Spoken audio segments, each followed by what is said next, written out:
I'm going to draw an observational drawing of this bottle. A bottle is essentially a cylinder form. A cylinder is made up of circles, and a circle, when you view it from above, is circular. However, when you draw it from the side, the circle shape becomes something that we call an ellipse. And this bottle is full of it, around the top, around the neck, around the top of the bottle, and around the bottom of the bottle. So I'm going to need that to help me. The first thing I want to do when I'm drawing my bottle is check that it actually fits on the paper. So for this, I'm going to use some plotting points.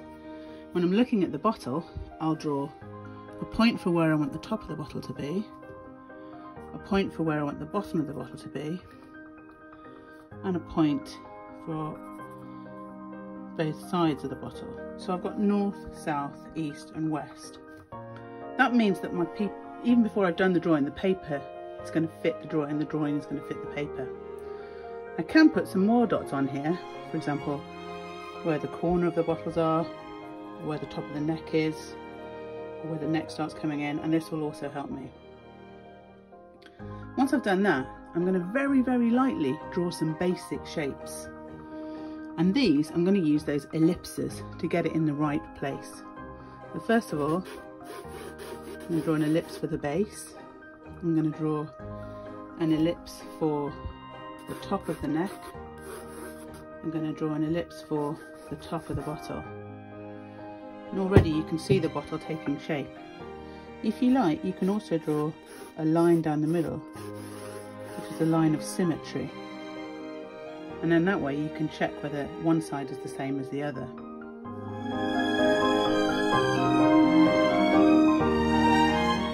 Once I've got a basic outline, I can then look at it and reassess it and adjust it if necessary, if anything is incorrect or needs more precise observation. I'm then going to start adding on more details, looking at the details of any labels and extra parts that I want to add on.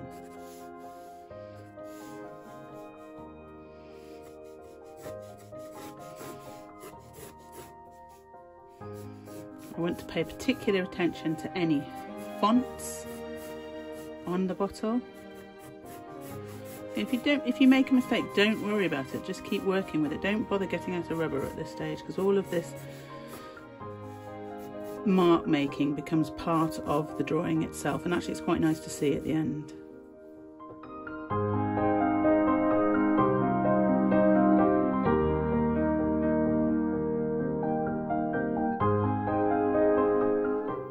Once I've got all of the main details in position as much as I want, I'm then going to start thinking about tone. Now for tone, it's great if you've got a 2B or 4B pencil to add soft, warm tonal areas. Think of a tonal scale from dark to light, from 0 being light and 6 being very dark. You need to be able to show 6 or more levels of tone. So we've got all of the light tones, all of the mid-tones and everything in between. One of the reasons I've chosen this bottle is because it's very easy to see the different tonal ranges from light around to dark. And you can see some reflections as well. Obviously, I would draw it normally sitting on a table, but for you guys, I'm just holding it. But you can easily see that tonal range. So I'm going to go and get myself some soft pencils now. Now, normally when you're holding a pencil, you hold it like this to draw outlines with the point of the pencil here. Bing. But to draw tone, I think it's better to hold the pencil from above and use the side of the pencil. That means you've got the full width of the lead, so you've got more area to work with, and you can get a softer mark. Okay, I've sharpened my pencil with a knife, and now I'm going to start adding some tone. I'm going to start with the darkest areas. Remember, if you want to get darker tone, we need to add more pressure, and like a cake, more layers. Okay, so I'm starting from this side where it's darkest, and I'm working up and down because the bottle is vertical, and I'm working around to the side. I've got quite a textural piece of paper here. I've got some watercolour paper, but whatever paper you've got will be fine. So I'm starting to add some tone there, working it around, okay? I can add some linear mark making into this as well with cross hatching, and this will help intensify it on this side using the point of my pencil. I can come around here with some lighter tones, a little bit pointy there. I want to have a softer mark, and I can use some finger blending if I want to get some of those lighter tones already. So I'm starting to work around dark to light, and it goes dark again as it gets to this side.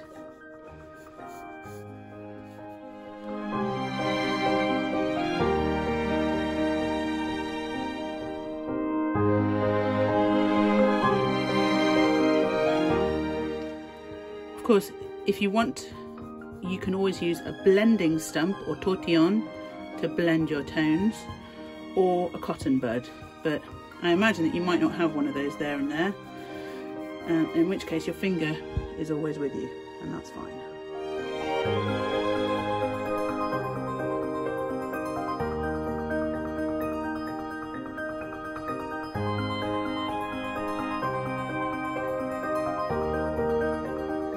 Now, as I'm getting towards the end of my drawing, it's nice to make your bottle look like it's actually in a space rather than just floating in the middle of nowhere like a fart in a trance.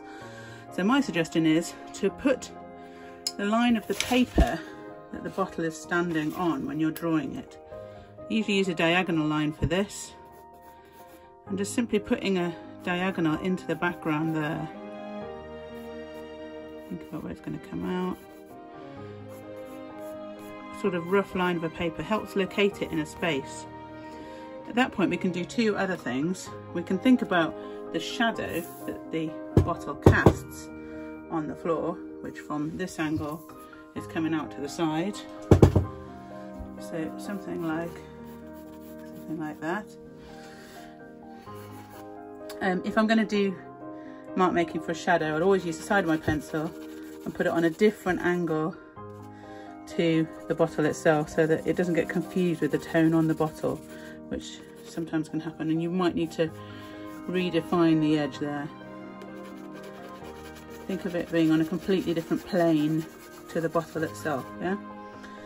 You can also then think about this area here behind the bottle, which we call the negative space, and because the bottle is white-ish, then if we use some dark tone in the negative space, just like this on a diagonal, and I'm going to swap over to a really heavy tonal pencil. I've got an 8B one here, nice. So I can really introduce some really heavy dark tone here to add some dramatic contrast behind my bottle. Try and do it all on the same diagonal, that way it looks like it's going behind the bottle. Working very quickly using the side of my pencil, going down. Now I'm doing this fast, and I'm doing it standing up, holding a bottle on the side, so I know you'll do it much better than me because you'll be able to actually look at the bottle and take your time. I'm just doing a really quick demo for you here. So you can see that just by putting in that dark tone and taking it right up to the edge, it can help to push the foreground forwards, so your positive objects push forwards. Let's finish that off now.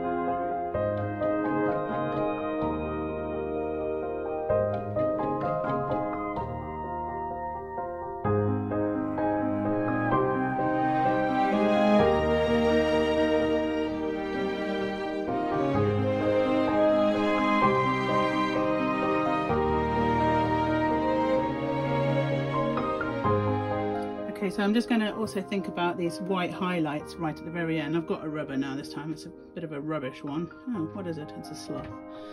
I'm going to just use it to mark in some little highlights here.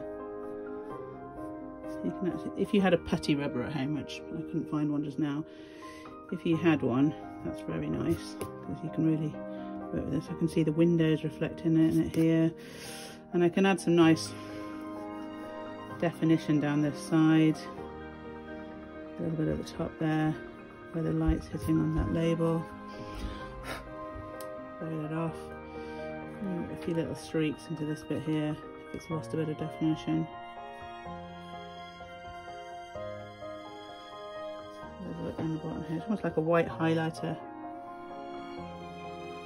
I might work back into that.